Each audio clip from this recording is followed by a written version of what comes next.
शीघ्र आइए ज्योतिषी महाराज। महारानियां आपकी प्रतीक्षा में आतुर हो रही होंगी। चलिए आइए।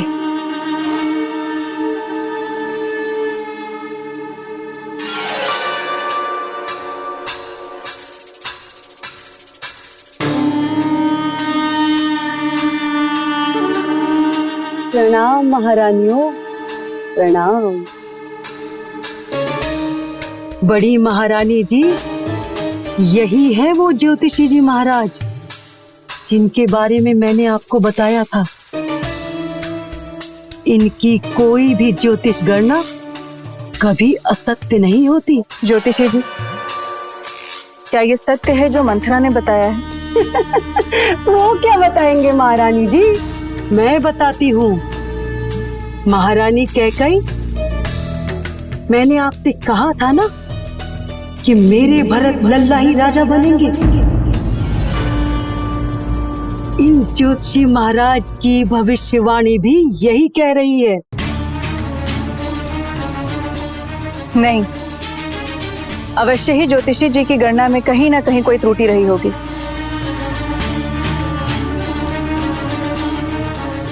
ऐसा हो ही नहीं सकता।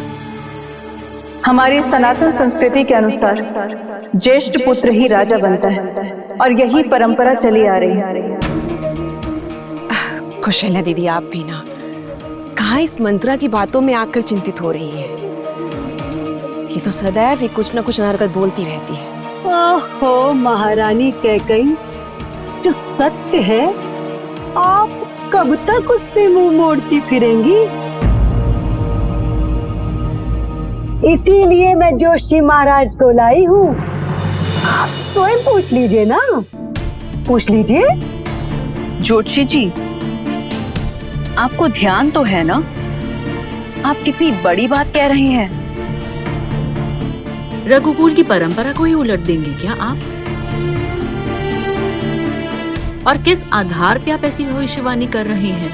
महारानी जी, मैंने सभी राजकुमारों की कुंडलियों का अध्ययन किया है। मैंने ये कदापि नहीं कहा कि ज्येष्ठ कुमार राम युवराज और राजा नहीं बनेंगे।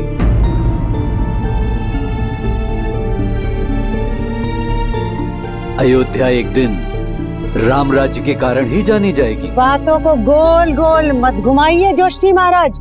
अब सबके सामने बोलने में भय लग रहा है क्या, जो बात से पलट रहे हैं? उस दिन नहीं कहा था आपने? मेरी पूरी बात तो सुनिए। मैंने कुंडली देखकर बताया था कि कुमार भरत के भाग्य में राजयोग है।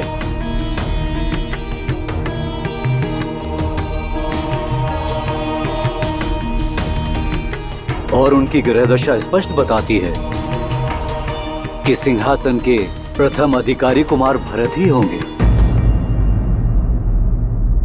सुना ना आप सबने, सुना?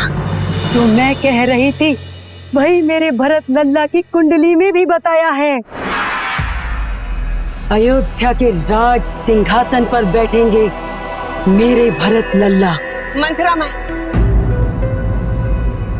ये कैसी अनर्गल बात कर रही हो तुम?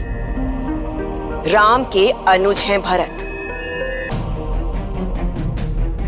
पद, योग्यता और कौशल में चारों भाइयों में श्रेष्ठ हैं वो। आज के बाद पुनः ऐसी बात कही तो हमसे बुरा कोई ना होगा। अब जाओ यहाँ से।